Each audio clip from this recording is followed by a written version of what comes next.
Pulisic with the corner. Freakish goal. Milan in front against the run of play. They'll all run to Pulisic. A goal he needed big time, and they demanded. There is some audio from Christian Pulisic's Olimpico goal against Club Brugge in the Champions League. The guy is on fire. Unbelievable scenes. Welcome into Call It What You Want, your favorite average to good podcast. I'm Jimmy Conrad alongside Charlie Davies and Tony Meola. And we have a big show for you. Not only are we going to talk about midweek action, we're going to preview a big weekend of stuff. And we have Aidan Morris joining us as well, which is very exciting. We actually just said, Chuck, hit the sidelines for that interview so we can have more Aidan Morris time for me and Big Tones. But yeah, anyway, we're going to get into all that. It's going to be a lot of fun.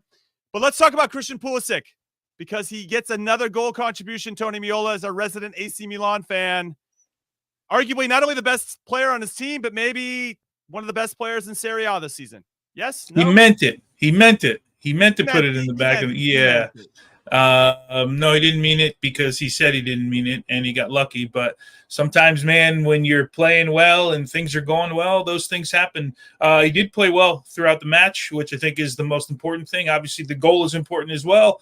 And we're seeing a pretty magical year so far from Christian Pulisic and what he's been doing. And what's that, 7 games in a row now, or 6 games in a row? He's got 7 goals on the year. Yeah. So 7 goals, 3 assists. Yeah. So, I mean, just an incredible year. And, coming into when he signed at Milan and anyone who listened to my radio show for years, I always thought, not because of it's my team, I always thought it was going to be a great landing spot for him because he would play there all the time. They're in Champions League all the time, and he would learn sort of the tactical part of, defending and all of that stuff. That's sort of secondary for an attacking player in my mind, right? So I'd been crying out for him to be at Milan for quite some time, and I'm not surprised. I said he would have 20 goal contributions in year 1 if he was healthy, because I think those are the numbers. The 1 year where he scored, 8 goals at Chelsea, I mean, he was on those numbers but kept getting hurt. So I'm not surprised based on the fact that he's healthy that he's putting up those numbers. I am surprised that he's still playing in a moment where he definitely looks like he's the best player in the team. And because you still have Leao, who got benched, who got taken out early in this one, benched in the game before that, got Hernandez, who's had his problems with the red card. It's been incredible to watch him play, guys, over the last couple of weeks. And long may it last, not only as a Milan fan, but obviously as a U.S. men's national team fan for Christian Pulisic. And ultimately, just good to see him healthy and on the field week in and week out. And I'm doing the Italian thing and knocking on wood right now because that's just what we do. All right, Chuck, before I throw it to you, Milan now, that's their first win in the Champions League. They lost to Bayer Leverkusen in the previous match day 1-0 in Germany, and they lost to Liverpool on match day 1 at home. They now go to Madrid on match day 4, and then things get a little bit easier. They got Slovan Bratislava. They got Red Star Belgrade. Girona won't be easy, but they have that one at home, and then Dinamo Zagreb away from home. They're currently in 25th. You need to be in the top 24 to get into the knockout rounds, Chuck. But Christian obviously pulling his own weight. To Tony's point, can he keep it up? I think health is obviously of the utmost importance. I think the only thing at this point that's going to get in his way is health. So if he doesn't have an injury, what we've seen from Christian Pulisic this season has been absolutely sensational. We're talking about Liverpool, Leverkusen, and Club Brugge. Yes, to score against Liverpool is obviously incredible, and you're playing in the San Siro, and he scored the opening goal of the match, although they ended up losing 3-1. Leverkusen away, it's a difficult game. He played 79 minutes, and then he played 90 in the 3-1 win at home against Club Brugge. But more impressive in Serie A to score against Inter, the biggest rival, the match that means the most, that holds the most weight, to score in that match in an epic win, a 2-1 win. He played 78 minutes in that game. But his contributions, every time you look at a scoreline for Milan and you see there's been a goal scored, you expect to see Christian Pulisic either creating the goal or scoring the goal. At one of the biggest clubs in the world, in his second season to be the main man, is absolutely out of this world. So I think from that standpoint, you have to be so pleased at where he is in his career, given when he came into the national team, came into Dortmund as a young player, as an American. Everyone thought, wow, he at this age, for him to be doing these type of things, he's got to be, on pace to beat the Clint Dempsey of the world, the Landon Donovans of the world. And look what he's been able to do thus far. And he still has so much more to go. So I'm so excited about his potential, because as great as he's been obviously incredible, amazing, beyond belief. But he can go even further. I think he can reach another level, and that just remains for him to be healthy, right? Because the consistency is here right now. He's got 1, 2, 3, 4, 5, 6, 7 matches with a goal and an assist in Serie A. So I mean, I guess I want to, before we move on to the next thing, I want to have a conversation. What is that next level? Because he is demonstrating that consistency for both club and country. I don't know what else we could ask more of him, given his current form. I am very curious, though. Let me look at the schedule really quick, Big Tones, and I want to get your thoughts on this. They go away to Bologna, then they're home to Napoli, then they got Monza away, Real Madrid away, Cagliari away, and then they hit the international break. That's some significant games. If he can maintain that, I wonder how Fonseca is going to balance his playing time, because it looks like he might need a little bit of rest in there at some point. Boy, but what is that next level for Christian Pulisic? Because I feel like consistency, to your point, Chuck, that sounds like what it is, being consistently good game in and game out. Well, Christian has said early in the season, he said part of the success is the fact that I'm playing all the time, right? That I'm not in this stop-start. And we've spoken about it here on the pod a couple times. And I think that's really important. We all know that, right? It's really hard to stay at optimal fitness when you're not getting minutes. But how does Fonseca balance it? I don't know. If you're Fonseca, he's the first guy in your team sheet right now. Right, he's made exactly. no bones about the fact that it's going to pain Fonseca at some point to have to take him out, to give him a rest. Maybe what you do if you're in a midweek game, or if you're in one of these Champions League games and you are up by 2 goals, you have to take them off, because we know like those last 10, 15 minutes of games oftentimes are the things that are the minutes that wear you down over time. They're the minutes that wear you down in a game. So, yeah, he's going to have to manage him somehow, but like, is Fonseca with that defense, who can't really defend all that much, and they're getting better, I should add, but is he in any position to take off his best attacking player right now, who keeps him in games? Jimmy, I find it hard think about it. If you're the coach, like, that's not the guy you're thinking about taking off, right? It's not your first choice. Right. Yeah, it's going to be decisions then for Fonseca, and I think I maybe missaid the schedule. It's Bologna, Napoli, Monza, and then Real Madrid. So it'll be interesting times here for the next few weeks for Milan for a lot of different reasons, and then obviously heading to the Bernabeu to try to get a result. Now, Chuck, you kind of alluded to it. You brought up Clint Dempsey. You brought up Landon Donovan. Makes me think about who has had the greatest European season ever for U.S. men's national team player. Now, there are a couple options to choose from. You have Brad Friedel back in the day, 46 appearances with Blackburn in the 2005-2006 season.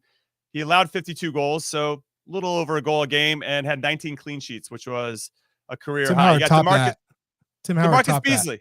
That's but true. I'm saying, Howard did as do in that. terms of a goalie, Tim Howard already topped that. So I would say Tim Howard of goalies, because I don't consider them field players, and there's a little bit Understood. different. I know, Tony, no disrespect. Don't get tons. Hey, no disrespect. They're just a different category. I don't count them as players, but no disrespect. Holy cow! Field players play with the ball at their feet. They're on the field with gloves. They're on the field with gloves. Oh, okay, you have. Okay, so Tim Howard. Keep going. Let's see where this goes. Tim Howard now. I mean, he's not a player. 2009. We should talk about him a little bit. 48 appearances, 47 goals, out 20. It doesn't count. That was a career high. Doesn't count. According to Chuck, it doesn't count. DeMarcus Beasley, he was with PSV 2004-2005 season, 44 appearances, 12 goals, 11 assists. That was his best. Also, ever. you got to put in parentheses as well for that season for DeMarcus Beasley. Champions League. They made an incredible run, semifinal. So you have to, I think, give context to some of these 100%. Stats. Yeah. Okay. Josie Altidore, 2012, 2013, AZ Alkmaar in the Eredivisie, 41 appearances, 31 goals, 7 assists. God damn, Josimar Altidore He killing was it. reborn that season. Unreal, Yeah. unreal. Then Anthony Robinson last year with Fulham, 37 appearances, 6 assists. He had 80 interceptions, the most in the Premier League. That needs to give a little bit of a shout out to us defenders out there, even though they're not technically players, according to Chuck Big Tons.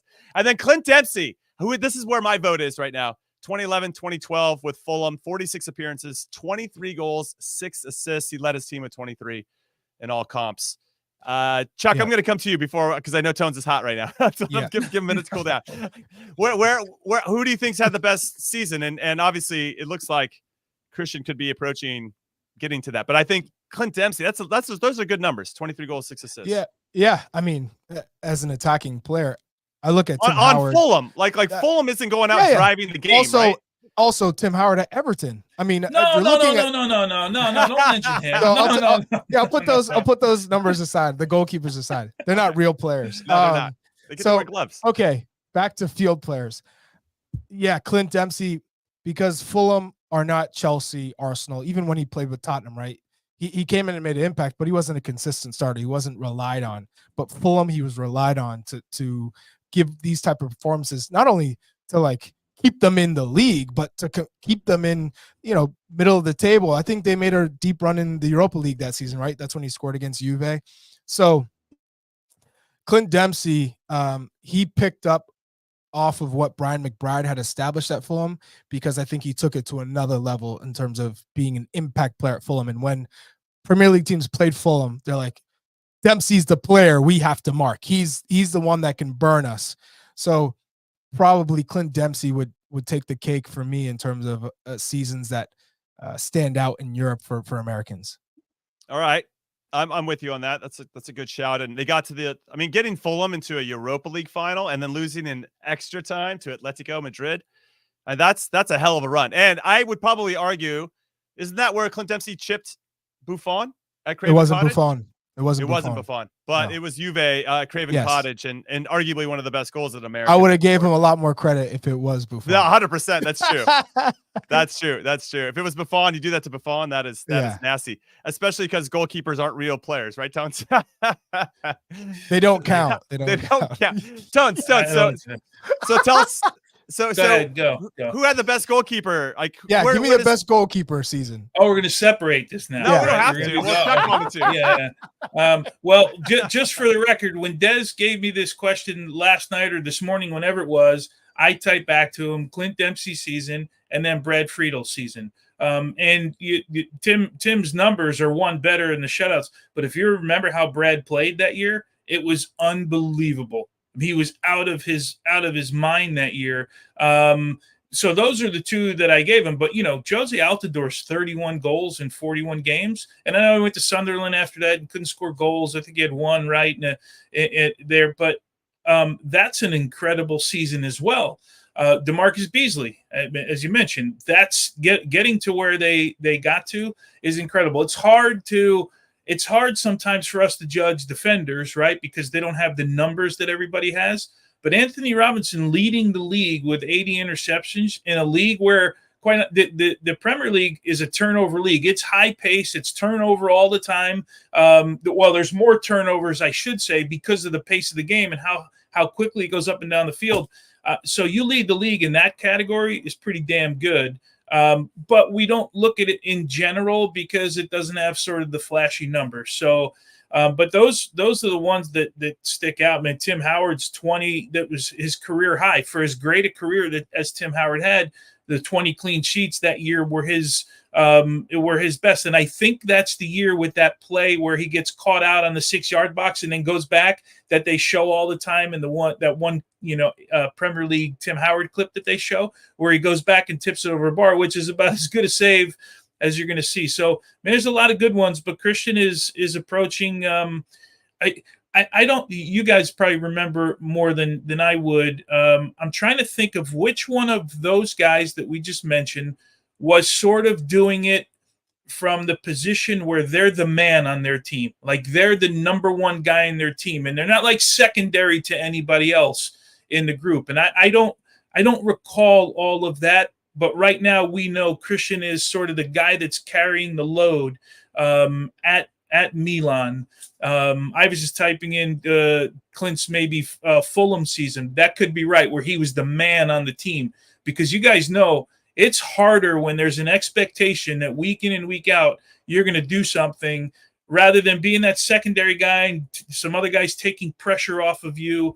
So I think that part of it is also impressive. Well, I also want to put this in context, right? Because that season that Clint had in Europe, and he was consistent throughout his time at Fulham as a goal scorer, as somebody who always had an impact in the game. Whether he had to fight for his position, he always felt like he had to fight for his position every year, even when he had a season like he did at Fulham in that particular 2011-2012 season. But he did so well in Europe to establish himself that even with Landon Donovan's numbers and what Landon Donovan had done in World Cups, that always seemed to trump what Landon had done with, LA Galaxy within MLS. No disrespect to MLS in those years, because it was very difficult. But the way that Clint had to fight to get minutes, and the way he had to do it year after year with top competition, and the way he was scoring goals against some of the biggest clubs in the world, that just goes to show that fight, that resilience, that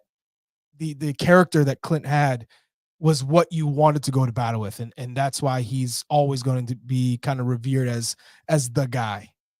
Yeah, the Clint, that I looked up that season, other players that were on that Fulham team in 2011, 2012, Bobby Zamora, Danny Murphy, Andy Johnson, Damian Duff.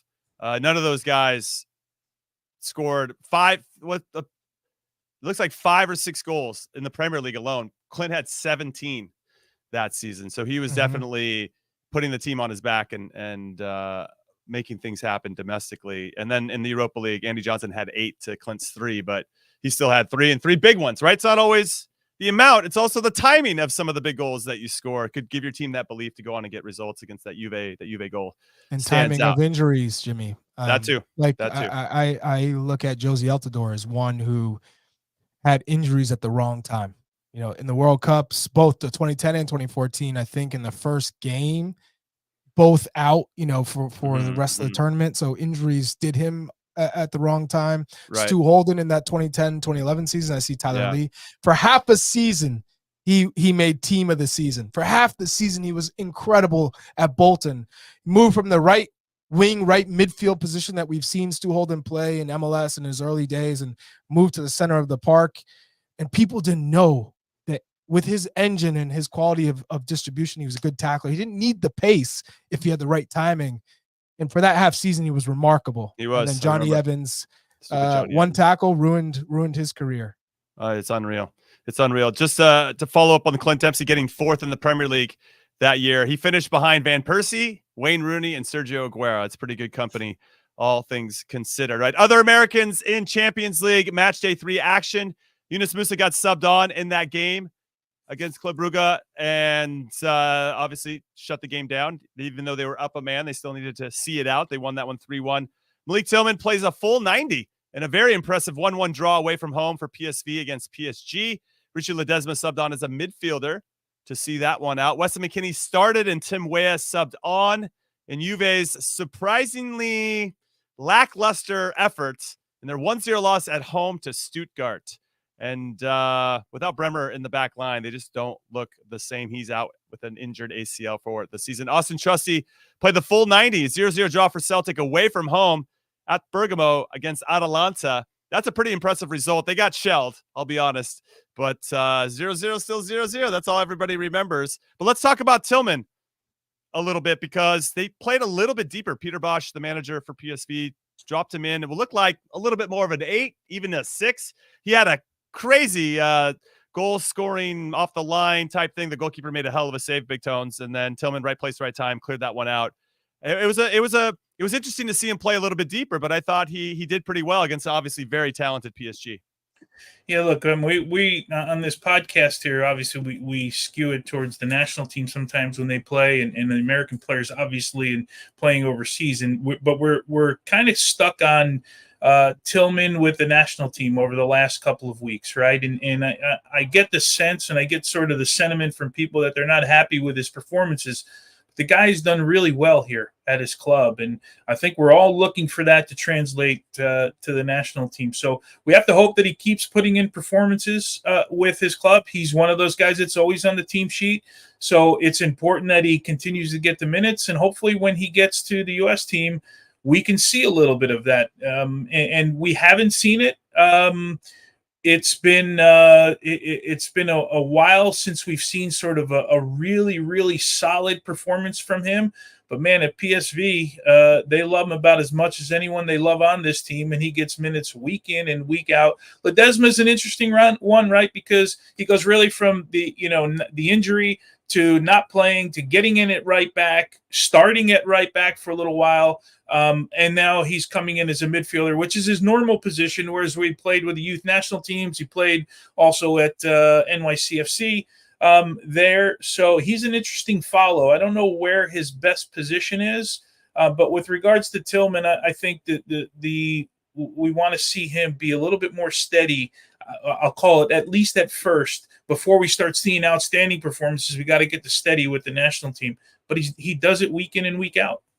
I just don't know, Chuck, very quickly before we get to our first break, whether he's going to get the opportunity to do that moving forward with Pochettino. I didn't think he looked good in the camp, and there seems to be others that might be emerging, a la Busio, a la our special guest, Aidan Morris, coming up soon. I know they're not like for like, but it's still a position in midfield that can be taken up by somebody else. Well, I think in Malik Tillman's case, he doesn't have the pace, right, to stretch back lines, to run out of midfield, that quickness and pace. So when you don't have Timothy Weah, you don't have Dest or Anthony Robinson on the pitch, you're kind of limited because he can't play the winger role tucked in, and I don't think he's quick enough on the ball to make those decisions as a 10 so far at the international level, at the highest level. So if you do have these outside players who can get down the line and stretch back lines and provide the width, then you could have Tillman play as a inverted winger because he'll come inside and combine, and he's good on the ball. So I still think he's so young. He's a work in progress that you can't rule that out of him ever being someone who can contribute in this next World Cup. But he still has a ways to go. But the only way he's going to get there is continuing to play at PSV and play well, and that's what he's doing. So I think he's controlling what he can control at the moment. All right, very well said. We're going to take our first break of the show. When we come back, there are other notable midweek performances, especially in the Championship and the Europa League, so don't go anywhere. If you love football, this is the best time of the year. This is as big as it gets. The stuff of absolute dreams. Welcome back in to Call It What You Want. I'm Conradinho alongside Chuck Wagon and Big Tones. And we are going to do a little bit more midweek recapping. We're going to go into the Championship first. We'll talk Brendan Aronson, who scored and named man of the match in Leeds' 2-1 win over Watford. Good for him, playing the 10 spot once again. Haji Wright scores in Coventry's 1-1 draw versus QPR. They ended up giving up a goal in that one to lose the full points. Josh Sargent down 2-0 to Preston North End. Gets the game-tying assist, this time not off of his face in a 2-2 draw. Very well done to come back into that game. They tied it up to make it 2-2. Cade Cowell subbed on and scored Chivas' first goal in their comeback. They were down 1-0 to Necaxa, and they came back and won 3-2, and he spurred that on. Aidan Morris plays the full 90 in a 1-0 win over Sheffield United. A big win for Middlesbrough because they had lost the two previous coming into that. We're going to be talking to him in a little bit. And then some honorable mentions. We had Tanner Tessman got the start for Lyon in their Europa League clash versus Besiktas. He goes off after the 65th minute. But Big Tones, I want to read you these stats here because apparently he was really highly rated in this, and now I can't find the stats because that's awesome. Okay, so 65 minutes, 97% of his passes were completed, 30 out of 31. How far were those passes? You know what? Why are you getting into the details? No, because those are stat lines that it's like possession. It's like where was the possession? It doesn't say. I get it. 2 key passes. He had 3 tackles, all successful. And maybe for me, the most impressive, he had 10 recoveries, which is a season record for a Lyon player in the first half of a game. 10 recoveries in the first 45 minutes. So he was all over the place. Besiktas ended up getting the big 1-0 win. But yeah, pretty impressive from Tessman. I got to Yeah. watch a lot Yeah. of the game today, and Okay. there were some passes to his feet that he had incredible moments to build out of the defensive pressure in that transition. So I give him a lot of credit in that scenario. Go ahead, All Tony. right. Okay. Yeah, I mean, the last one you read, you said 10 recoveries in 45 minutes. That is really impressive. I know it translates into 20 over the course of a game, which is highly unlikely, but man, that's a lot of recoveries in one game. The two key passes from a guy who plays a little bit deeper like that, maybe that's okay. So yeah, it's hard to argue, right? And if you're a guy that plays deeper, the one thing you have to be able to do, whether they're short passes, mid-range, or long, is you have to connect passes. And I think, what'd you say, 97%? Yeah, that's Right. right. So yeah, if I have that right. So, I mean, that's all. I mean, nothing negative there. Certainly, I don't know what, as Charlie said, what every one of those passes was, but it sounds like he did his job on the day. And Well, maybe we know then that. some. Yeah. Well, I was just going to add that Mickey D'Agostino, one of the assistants for Mauricio Pochettino, was in attendance for that game today. He's going to stay in France and watch Mark McKenzie play this Saturday against Montpellier. But yeah, that's good for him to get out there. I'm surprised they subbed him off at 65 minutes. I don't know if he was nursing anything or they're just trying to manage his minutes. It's a shame because when he came off, they ended up scoring not too Can much I ask longer. you guys a question now that I Shoot.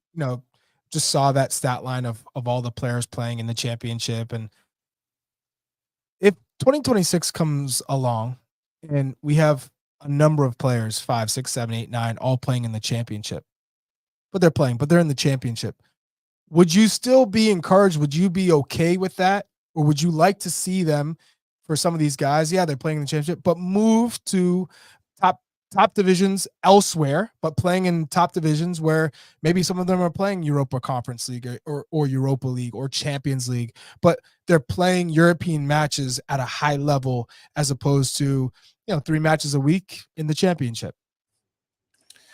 Also, go ahead. Go ahead. You go. No, you go. I just wanted to say that there's different styles and levels of the championship. You have the ones that are down at the bottom that are just, it's a fight and a scrap every single game. And if you're walking into that team and trying to settle the ball down and play, you're probably going to get bitched at by your coach. That's not how we play here. We're skipping lines. Just get it up high as possible. We'll try to press them from there. So it just kind of depends on the situation. If you have a team that maybe fell down from the Premier League and got relegated, but has a ton of money, has a lot of talented guys that actually try to settle and play, of course, you're going to have to scrape a little bit because it's the championship and there's so many games and that's just how it goes. And you have to match sometimes what the opponent is doing. But would you feel confident saying, oh, we got, in this World Cup roster of 23, 26, we have 10 championship players. Like, forget what clubs they play for. Just hearing that you have 10 championship players playing at a World Cup, does that give you any type of positive energy or confidence going into it? And I know it's a big hypothetical because you don't know what their alternative is, right, Tones? I mean, you don't know. Okay, so if they would you rather than play championship than MLS? Again, it comes down to playing time and yeah, it's a tough question. 10 just seems a little bit unrealistic. I know you're maybe exaggerating to make the point, right? Like, yes. Of where you want these. Yeah, no, I understand. It's just, for me, it's too far-fetched, right? It's too out there to think. Would I like to have 10 in the championship? The answer is no. I wouldn't like to have it. Would I feel comfortable? I'd have to look at it and go, okay, well, let's talk about, is Brendan Aronson, who Pochettino might like, is he playing well? Is Josh Sargent still scoring goals? And does Pochettino like that? Like, there's just too many variables. But in general, no, I wouldn't like to have 10 players from the championship. I'd rather them. I wouldn't though count. I wouldn't count Conference League in that. Right? Like, Conference League, to me, I watch some Conference League games and I still feel like, man, they're not great games, right? They're some of them are not great. So, but I understand the point. I mean, you're still playing West Ham. You could play a West Ham. You can, but you might have one. But you have one game, right? Yeah. Like, you have one game that you play out of what do they have now? 8 or 10 now that they're playing. So, but no, I completely understand the point. Playing midweek and then playing weekend games But no, I wouldn't want 10 in the championship. That wouldn't be great. I don't think. I had a chance to go to Rosenborg in Norway, which when I was, when I was still playing, obviously, and it felt like, okay, the competition on the domestic level, is that going to be different than where I currently was? But they had that, to your point, Chuck, they had a chance where they got into the Champions League.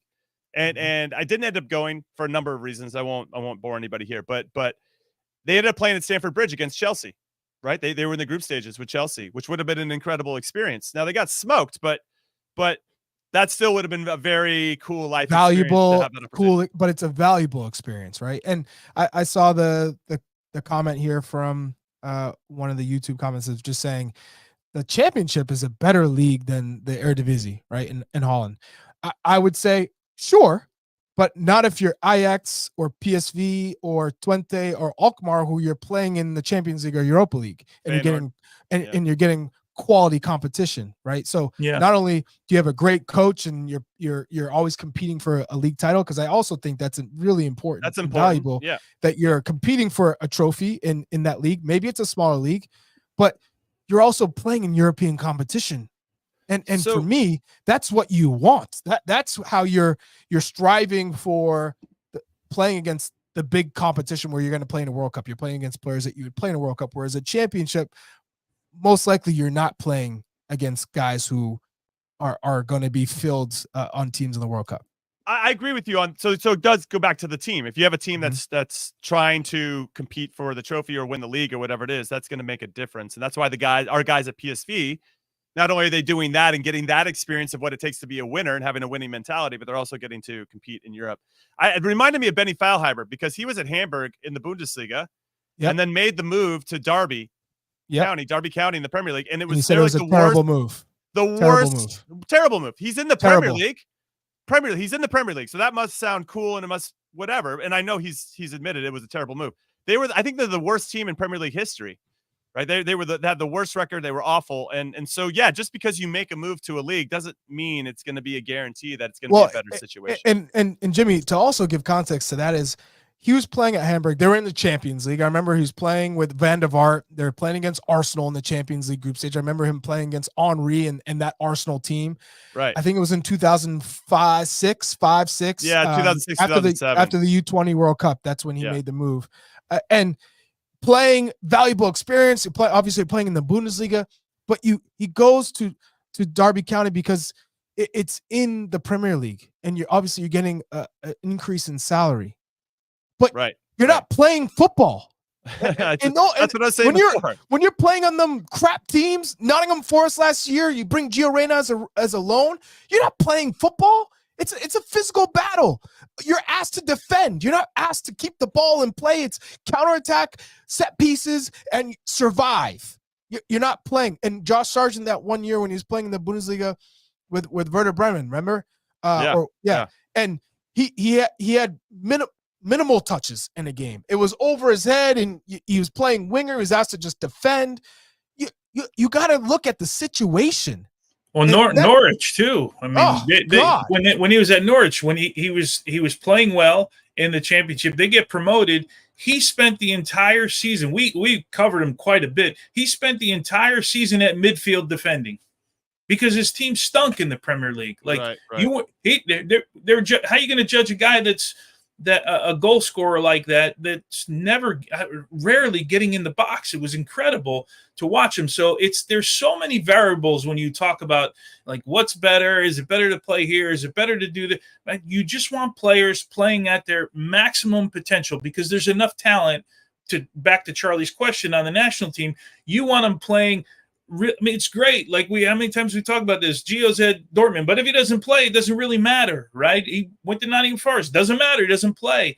Like we have to get to that point. I understand Charlie's question, but man, there's so many different branches of that question that you can sort of jump on, you know? For instance, if you're 24, 25, 26, 27, playing in the Championship as an American, is that going to move the needle? No. That's not the level you should be playing at, in my opinion, if we're trying to do the things we want to do at a World Cup. I'm sorry. Look at the diversity in the Championship in terms of not only style of play, but the different types of players and profiles.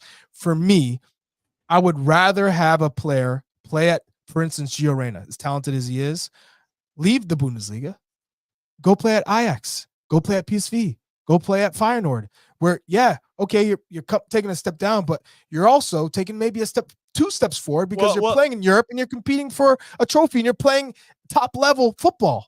Well, Serginho Dest is a perfect example. Barcelona, Milan, Ajax, and then wasn't working out.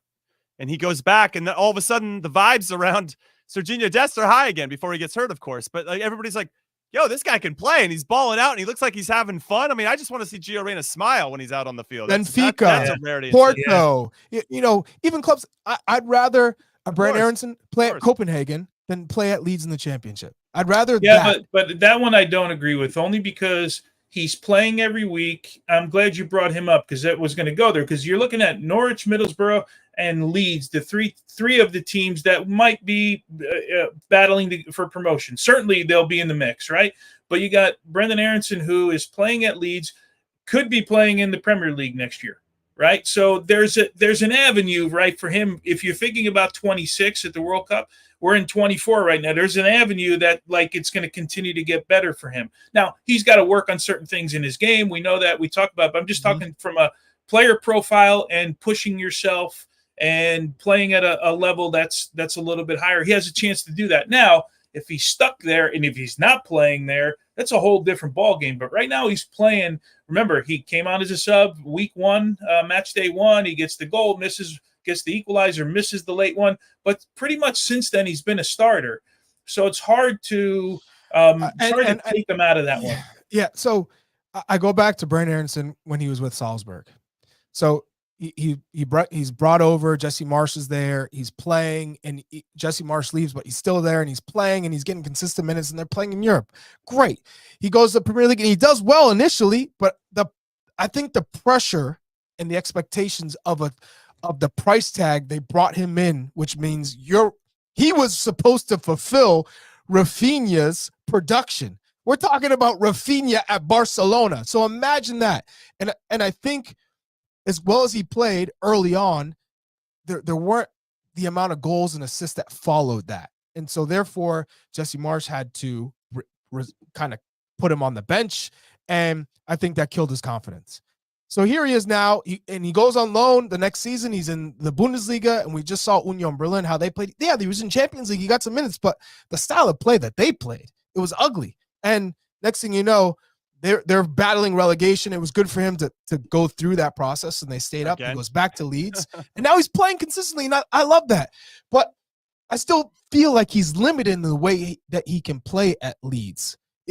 Sure, he's playing, and it's a fight 3 games a week, great. But in terms of working on the other aspects of being in a team that's playing against European competition, a team that is creative with the ball, I think that's where we want to see Brendan continue to develop, not so much what he was doing at the Philadelphia Union. Okay. So, no, I love this conversation. I want to keep it going about Brendan Aronson in particular. Are we asking him to be something that he's not?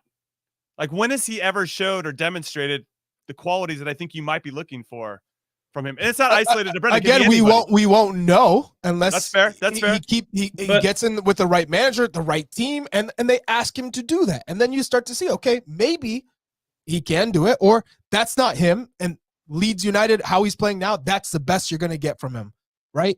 And I go back to Josh Sargent as well. How many seasons is he going to keep scoring goals and doing what he does and score 15 goals a season? That's what you're getting. You're hoping to go to the Premier League. And at the same time, you're probably going to come back down. Realistically, I would like to see Josh Sargent go somewhere else. Go to Liga. Go to the Bundesliga, back to the Bundesliga. Go to Benfica or Porto if you can. Go to another club that's challenging and get out of that championship box, because he can't do any more than he's already done. He's done. Haji Wright, same thing. As much as he's done at the Coventry City. Great. What's the next step? Because you're going to get caught in that box of yo-yo. Are we there? Oh, we're in the playoff. Oh, we don't qualify. Oh, we get to the Premier League, but still we're so far below everyone else's quality that we play one long ball style or counterattack, and then it's back to relegation. But Brendan, in fairness, he went to Union Berlin and got out of that box. Mhm. It didn't necessarily go well for him there. Just to use Was him it as was an it the example. right club to go to, or was it a Shit, that's always desperation move? that's It was a all. de- That's it, always the it was risk. a desperation move. Look at what happened in Gio Reyna. Yeah, he did a great job of getting out of Dortmund. He wasn't going to play, but did he make the right move? No. Well, that So reeked more of again, you desperation got than to Brendan, not but only yeah. get out of the box, but put yourself in the right situation. Sure, Jim, I Josh wanna go Sargent back only to something you said. 24. Only 24. Yeah. Brendan Ensign and Josh Sargent. So they Right. still have a couple years to get to where I think we all want them to go. But go ahead, Big Tones. Yeah, I'm just you said something about Brendan, and I don't know how we got on Brendan just to talk about him, but I think our listeners probably all know him and know his style of play. You said something like, "Are we asking him to be something that he's not? Like, what are we asking him? Like, what do we think he is, and then what do we think he can be?" I look at Brendan Aronson as like he's a guy. He's an attacking player that plays with high energy, that will press the ball all over the place. I don't know that I look at Brendan Aronson as like a smooth passer, Controlling a clean the tempo. finisher. Yeah, a guy that can make the pace of the game. When the pace needs to slow down, we slow it down. When the pace needs to speed up, like I look at him as one of those guys that's just constantly high energy. I don't know if that's ever going to change. Right. Mm-hmm. And I think that's why coaches take him. But I'm like, what else do we want him to be? Like, I would prefer that if that's who he is, he becomes a better version of that. Keeps getting better at doing that and become the best version of that instead of trying to be something that, as you mentioned, maybe he's not. And I don't know if that's what you were alluding to in your question or your point. That's why I asked. I'm asking. No. So when we evaluate players, or say you inherit a team, let's use Charlie's U8 and U9 team, whatever. Like Charlie has to look at his players and go, I'm gonna meet my players where they are.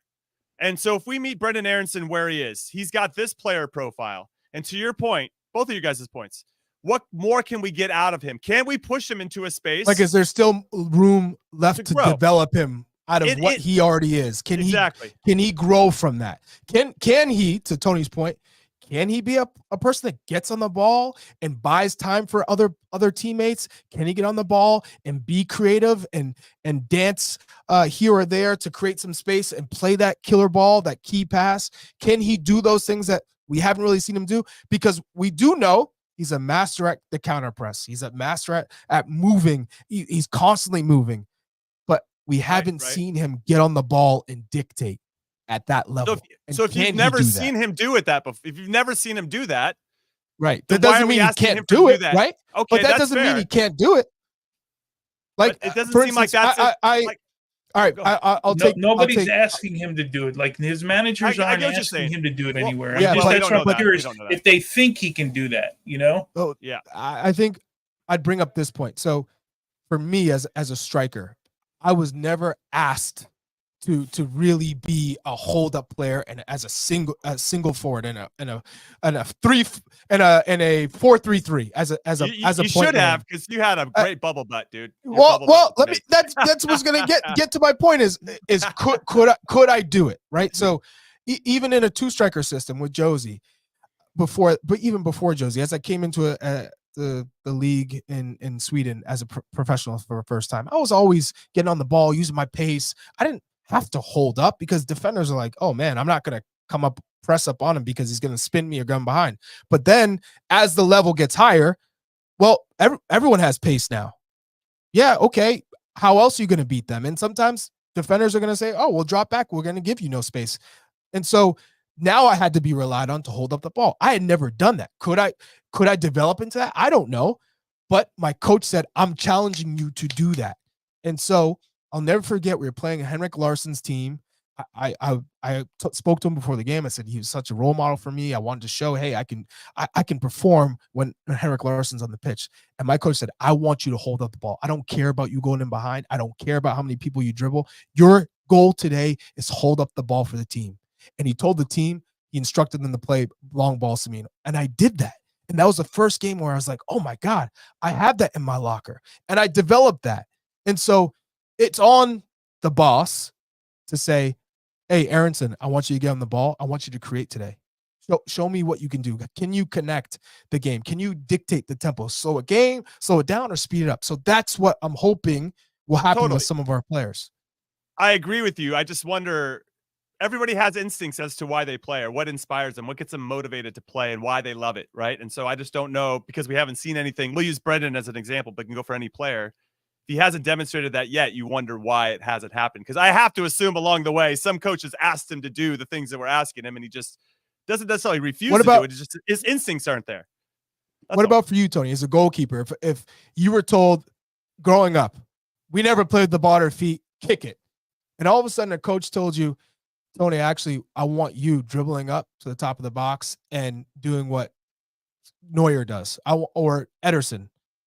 Do you think you could do it even if you've never done it and you worked on it? Or would you say, Gaffa, I'm sorry, my game is my game and that's not me?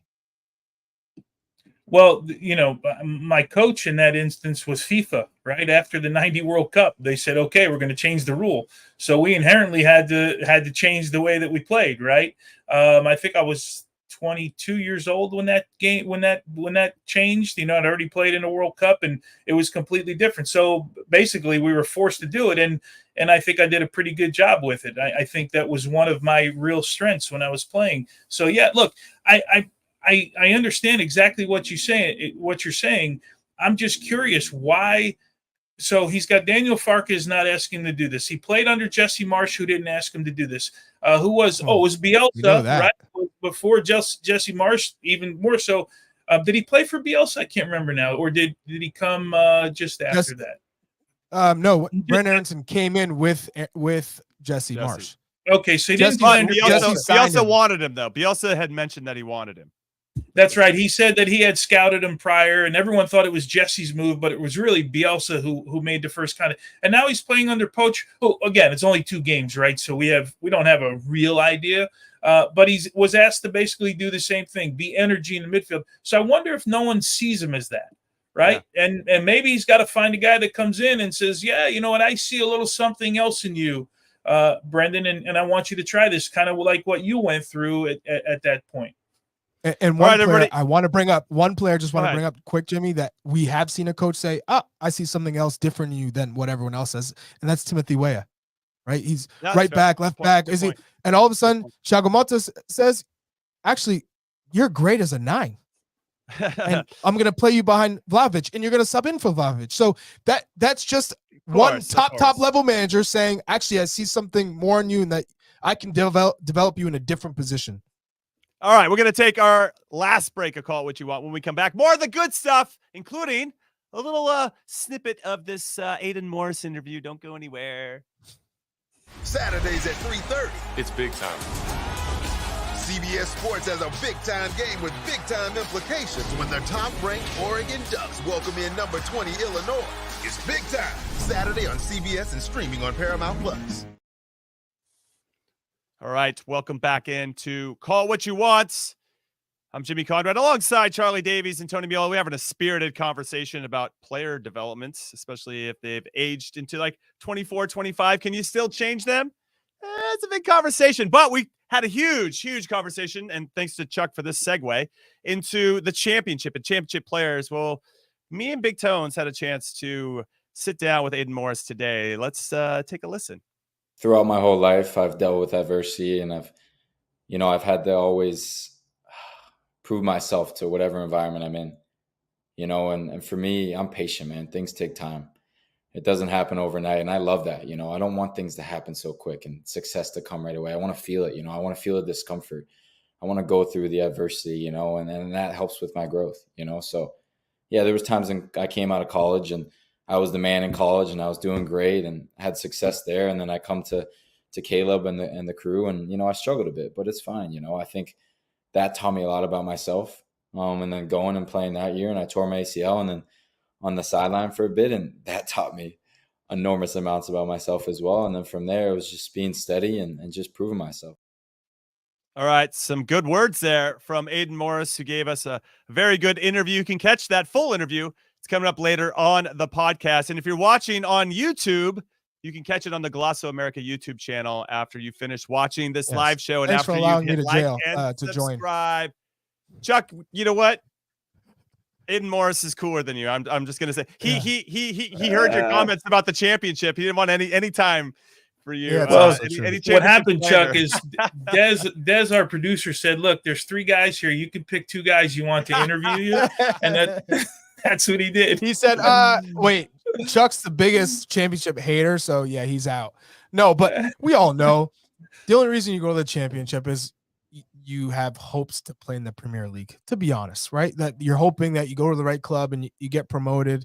But I would always be in the camp of, instead of being on one of those teams that gets promoted, and that's incredible, because what an accomplishment with that type of schedule, which is grueling, and the amount of matches you're playing and the development that goes on in that period, amazing. But if you're on the older side, I would rather that a player goes to a big league, or smaller league, plays a lot, develops and produces and becomes the man of that team, so that you get bought by a team that's in the middle of the table at the very minimum, right? A team that you don't have to necessarily worry about the quality of players or the quality of investment, or, being a relegation team, that you have certified yourself like a top player that's going to contribute at a club that is competing in the middle of the table for potentially a European spot. Is this to give some context to your thoughts on it's better to play for Copenhagen than it would be playing for Leeds? Yeah. Okay. Yes. Just want to make sure, giving you room to explain yourself. Well, I also think at Copenhagen, a club like Copenhagen, is you're expected to be sold, and they're not going to make it crazy, right? You go to the championship, they're going to ask for a ransom, right? King's ransom.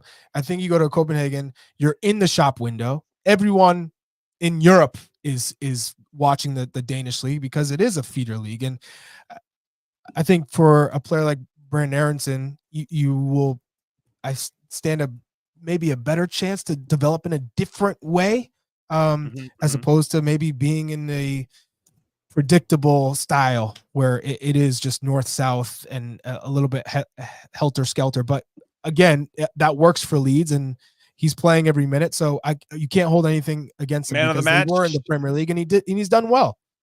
He has done well. All right, let's look a little bit ahead now. A weekend preview. Got some notable fixtures on Saturday. Speaking of Leeds, they're going to be away to Bristol City. That's going to be on the Golazo Network. Kicks off at 7:30 a.m. Eastern. Then we'll head to the Premier League. Got Aston Villa taking on Bournemouth. Will Tyler Adams get off the bench? We'll have to wait and see. That game kicks off at 10 a.m. Eastern on Peacock. We got Bologna versus Milan on P+, Paramount Plus, 12 p.m. Eastern. This is all on Saturday. Can Christian Pulisic keep the good vibes going? He's on fire right now. Then on Sunday, we got Norwich versus Middlesbrough. So we have Josh Sargent taking on Aidan Morris. That is on P+, 11 a.m. Eastern. Inter versus Juve. Wow, that's a big one. Juve need a response after having a poor display midweek against Stuttgart at home. That's at 1 p.m. Eastern on P+. And then Real Betis. Johnny Cardoso started in the Conference League against Copenhagen. Speaking of Copenhagen, that game ended 1-1. Will he get the start once again against Atletico Madrid? That'll be at 1:30 p.m. Eastern on Sunday, ESPN+. Must-watch game. Which game are you going to be watching in this one? Let's take off your Milan hat for a second, Big Tones. Outside of Milan, what other games will you be watching? I think Bournemouth will be on the list just to see if Tyler Adams gets in and what it looks like, and hopefully he does. And the Inter Juve game, I probably would watch it anyway because it's a league that I follow, but it's a big match, right? But of course, with 2 Americans potentially playing in the game, so that's where I'll be focused for sure. Yeah, and Chuck, I'm sure you're scrapping all these, and you're just going to be like, I'm watching Arsenal-Liverpool. I don't really care about. No, I'm going to watch Norwich-Middlesbrough. That's Middlesbrough, Norwich is such in that one. barn You could have picked any other match, but you picked the one with 2 Americans. No, I'm going to go. Sorry, I'm going to for sure watch Aston Villa Bournemouth, but there's another comment that I have to address. He's triggered. You got him. We got him. No, I'm not triggered. So from Tyler Lee, he said in regards to Brandon Aronson, he did that with Salzburg going to a smaller club. Right. MLS. It's just that Leeds got relegated and he's under contract. Well, I thought Leeds shouldn't have bought Brandon Aronson for that money because of the pressure placed on his shoulders to fulfill Rafinha's production, but he went to kind of a safe place because the coach, Jesse Marsh, was there. So you felt that relationship that it wouldn't break down and he would be supported. But once that fell through, then you have to start thinking about getting back to something like a Salzburg. Obviously, he doesn't have to go to that club and go to a bigger league. But in a scenario where you're competing for league trophies, you're competing in Europe, that I felt would be a better step for him. But he's also in a good situation because he's playing at Leeds, and I think he did a good job to also go out to Bundesliga, to Union Berlin, get some valuable experience. He played in Champions League, got some minutes there.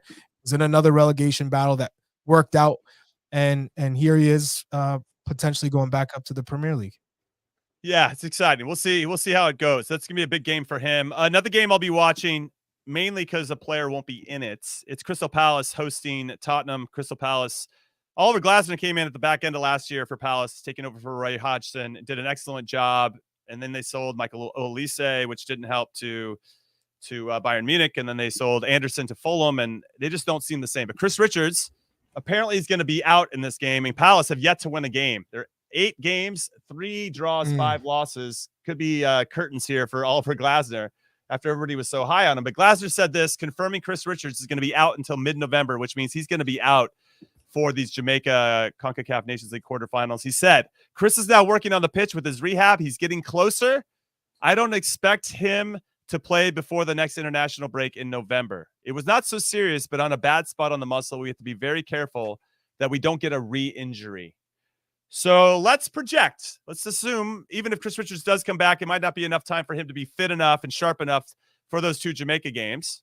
Big Tones, I'll come to you. And I know that I'm the resident center back here, but let's get this party started, this hard part of the conversation.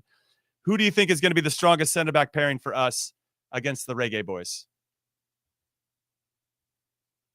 Big Tones is on mute. He's on mute. Now he's back. My bad. I did that. Said panic accidentally. mode. No. Great answer. Great. No. I said there's a real curveball from Jimmy coming right here. Well, Mark McKenzie, I'm thinking last camp. Mark McKenzie, Tim Ream, Miles was in Austin camp. Trusty. Austin Trusty. I'm gonna say Cameron we Carter see Vickers. Cameron Carter Vickers. I'm gonna say we see McKenzie and we see Tim Ream again as your 2 center backs in that first game. That's where I don't know who's calling in. We don't know who's going to get hurt. But if I had to put money on it right now, those would be the 2 that I would put it on. Yeah, I agree with you. Barring any injury. Yeah. I guess the one knock would be is if Charlotte gets knocked out early in the MLS playoffs. But it's a 3-game. You know, I'm 2 days old when I found out that this round of MLS playoffs is a best of 3. That is new news to me. I was like, what the hell? 1-3-1-1. Yeah, it's what me and Big Tones used to play in the best of 3. But, you know, back in the days, actually, you played 3 games, or it was the first to 5 points. So you could win and then draw, and you'd go through. You wouldn't have to go. Yeah, crazy times. Anyway, are you in agreement? I agree with you. I think it's going to be McKenzie and Ream. Are you saying the same, Chuck? Yeah, I mean, no, hard, I'm not going to throw any crazy curveballs in here. In a situation where a lot of center backs are either not playing or injured, and you got to go with Mark McKenzie, who's playing regularly in Liga at Toulouse, and I think he has progressed. Obviously, he had one untimely own goal in the last camp, but I think he's definitely one of 2 of the best center backs. And then Tim Ream, just based on experience alone, you have to give it to him. He's playing, and long term, is he the answer there? No, but if you look at Jamaica and the way they play, you just have to be super smart, and you can count on him in terms of his IQ, that you could, at least if you, instead of playing somebody who's new or fresh at the international level or someone who's not proven, I would rather play with Tim Ream. And then you have his connection with Fulham's very own Jedi Robinson, who they played together for many, many years. So obviously having a shorthand with any players that are out there is advantageous. All right, that's it. This has been a long show. Wow. Want to say thank you so much for hanging out with us. Shout out to Aidan Morris for coming on and giving us some great insight. And if you haven't seen that interview yet, go check it out. If you're listening to this on the pod, well, we hope you enjoyed it. And we will be back with you guys on Monday. We'll go live at 1 p.m. Eastern, at 10 a.m. Pacific, and it should be a lot of fun. Enjoy your weekends, everybody. I hope you have a great time. And thank you for watching and listening as always. And we'll see you soon. Later.